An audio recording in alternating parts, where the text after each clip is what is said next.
How could you not even know where the lungs are? That's pretty 101.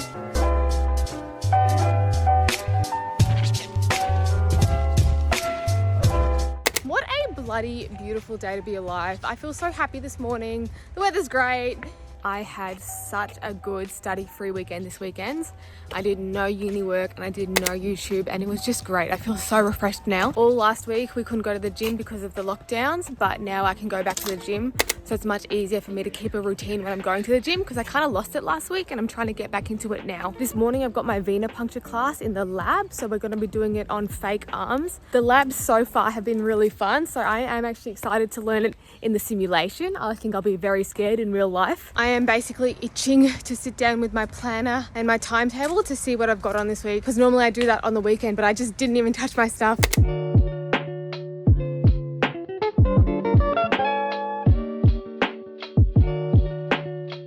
The most important part of the venipuncture is just to make sure that you keep the sterile site sterile, because first, do no harm, so you don't want to accidentally end up giving your patient an infection, because that would not be a good result. Briefly going over the steps that are involved in doing the venipuncture, you first need to gather all your equipment like the needle and the vials that you're going to be using to store the blood.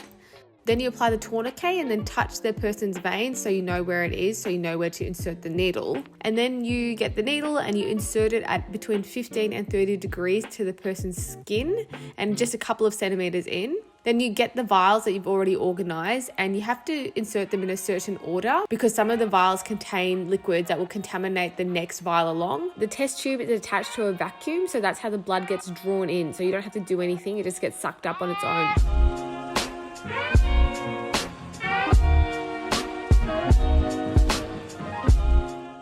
We have to have 3 signed off venipunctures by the end of the year, which means we have to document them and have someone watch them and assess them and make sure we're doing it all correct. It's one of those things where we can do it as many times as we need, and if we stuff it up, that's okay, but we need to have 3 successful ones to pass the year. Doing that class made me feel a lot better, because a lot of my classmates are feeling the same way. I'm feeling apprehensive about sticking someone with a needle. I'm just on my way home now to edit a video, and I'm going to do my placement day on Wednesday instead.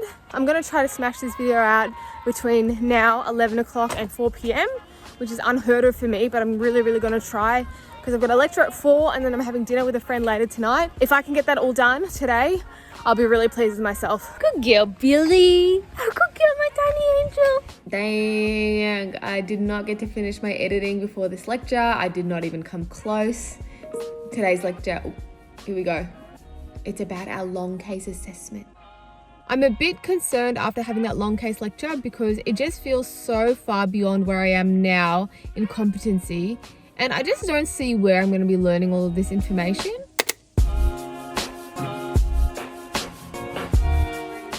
I actually woke up at 5 today and now it's 6:45, and I just woke up and had this feeling of being overwhelmed, because I didn't finish editing my video yesterday, and it just got me down. I think it just put me in a weird mindset, and I felt like I couldn't do anything, so I just had to stay in bed for a little bit longer.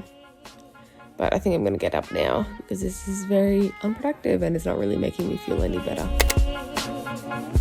We went to the Bundjalaka Aboriginal Cultural Centre at the Melbourne Museum as part of our First Nations health education. First Nations health is an integral part of our MD course, and it was very exciting and privileged to be able to go and learn from the museum exhibition. My favourite takeaway from the exhibit is learning more about just how resilient Aboriginal people and First Nations people have been. To go through what they went through and to still have great, strong communities is just amazing. We were filling out worksheets while we were there, and then we sat down together as a group and presented our findings and had a discussion, and it was just a really lovely evening.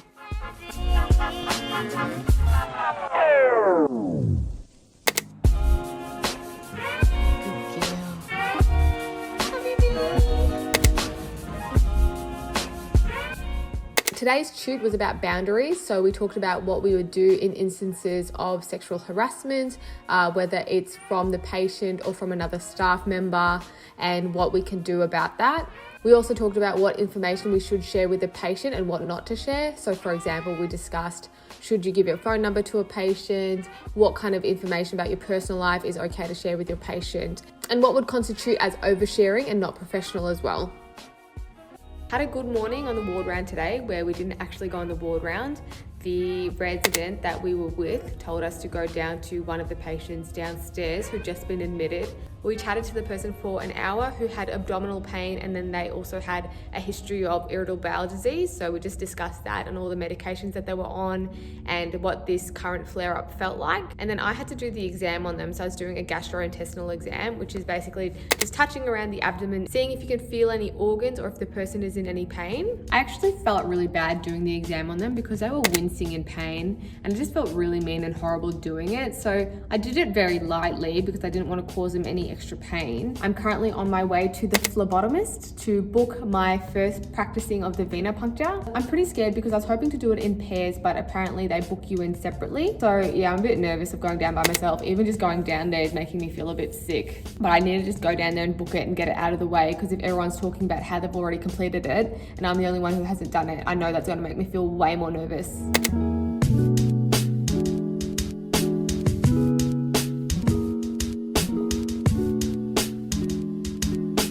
Feeling good this morning because I finally finished editing my video from last night, and it was supposed to be done on Monday, but I just couldn't get it done on time. I feel like a massive self-inflicted weight has been lifted off my shoulders. Every week we have a long case tute.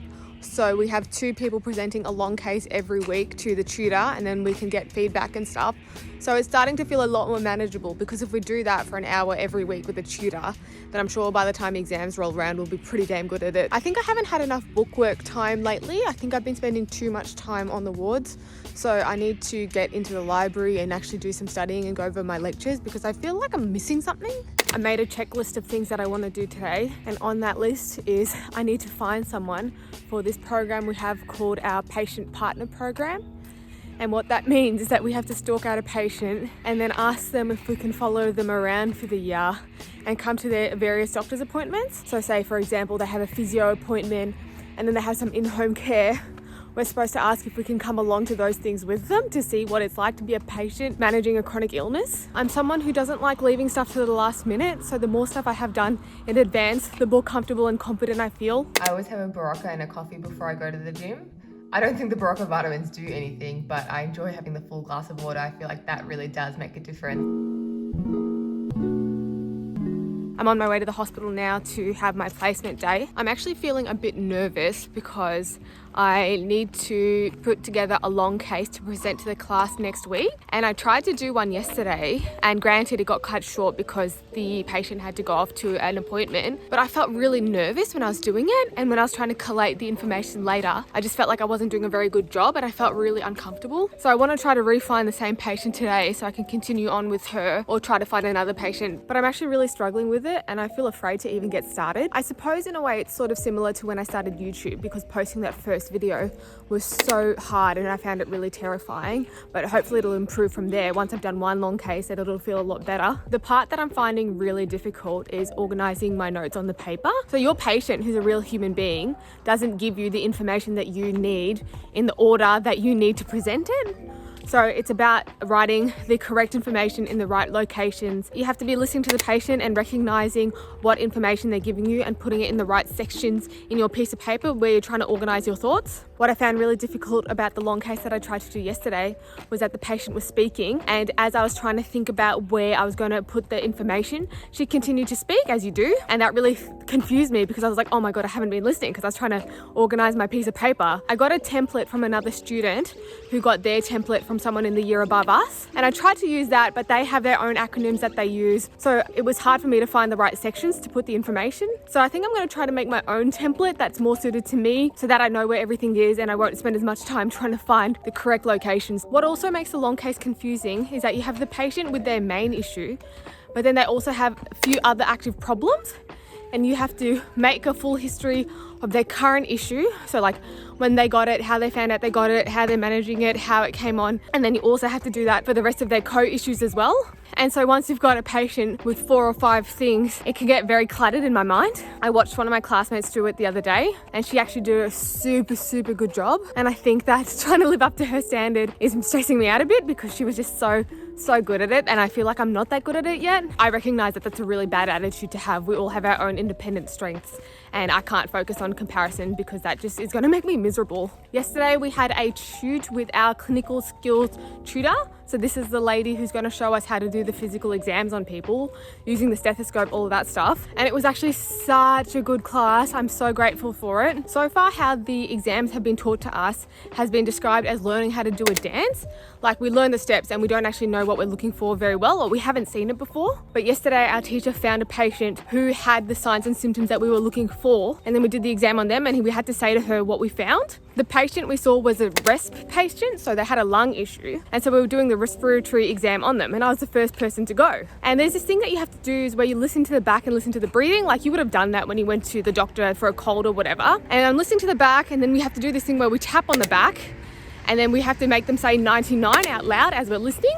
And I did all of their steps, and like towards the bottom of the lungs, I thought I had overshot the lungs and I'd just gone into the abdomen because I couldn't hear anything. I was like, oh my God, Ashima, you're so dumb. Like, how could you not even know where the lungs are? That's pretty 101. So then the teacher's like, what did you hear? I was like, I don't know. Like, it sounded different. Not wanting to admit that I thought that I just missed the lungs entirely. But then we found out later that this person that we were doing the exam on, they had fluid in one of their lungs. Therefore, it did sound dull when you listened to it and you couldn't hear the voice saying 99 and stuff. Like all the stuff that I thought indicated that I was in like the wrong area. Pretty stupid mistake, but hopefully I'll just trust myself a bit more next time with what I hear. I really like our clinical skills teacher as well.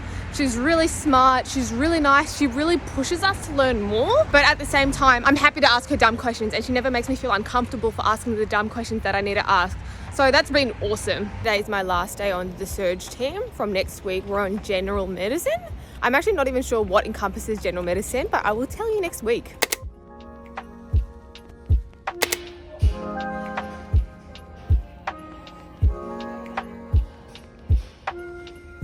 It's been one of those days that feels super busy because I've walked around to every corner of this hospital, and yet I've achieved so little. So go over here, this patient's not here. Go back over here, that patient's not there. Go upstairs, oh, it's lunchtime. Or go downstairs, find this, find that. Oh my goodness. I did have a small victory though. I have found my patient partner. I found a lovely person who agreed to let me accompany them to their appointments. That last hour of my day was chaos. What I have to report is that I did not do a long case today. I've certainly been talking about doing a long case enough. I think every morning I've announced, I'm gonna do a long case today, guys. And then what happens? I don't do the long case because I'm a pussy.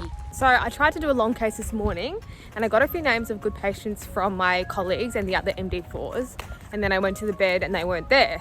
And I honestly didn't try that much harder beyond that to try to find someone because I'm kind of nervous. So if I found the out, I was like, yep, oh well, I tried today and it didn't work out for me. And then I scored a patient for the patient partner program. We were given some guidelines about what sort of patients would be good for that. So someone with something chronic, so they're going to keep coming back into clinic, someone who has possibly cancer or like a lung condition. We've got a list of things. The patient also had to be stable so we could continue to see them for the full school year. And I found this lady and I got my consent form and I was like, yep, this is happening. We're going to sign the deal. And then I printed my name in the wrong spot. So I was like, oh my God, like now I have to get a new piece of paper. So I like ran back to the administration's office, which is far, it's really far, to get a new piece of paper because that's where I got it from this morning.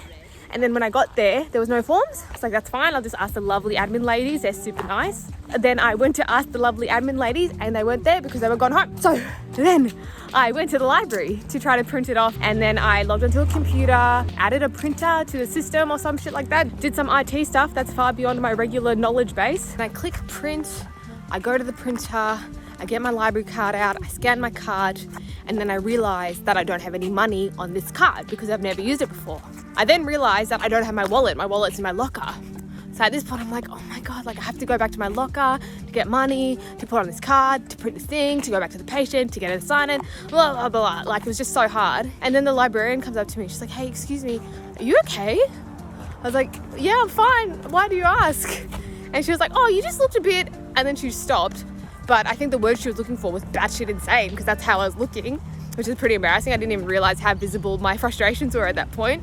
I loosely explained the situation of just not wanting to walk back to my locker, and she was lovely enough to lend me a card that had some money on it so I could print without going back to my locker. So that was very nice of her to sense my desperation in my time of need. And then after the librarian saved my life, it was pretty late and there was no one around at school anymore. But I was like, I'm on a mission. I have to get this done today. Otherwise I'm going to go home and be so depressed. So then I ran back to the patient. The patient's like, where have you been? I was like, I won't bore you with the details because it's not a good story. Then she signed the paperwork, and then I had to get another doctor to witness the signing of the paperwork. It was very ceremonious, but I have the paperwork. I have completed step 1 of the patient partner program assignment, so I can rest easy tonight knowing that I've done that one thing. Thanks so much for coming, guys, and I hope you enjoyed this video.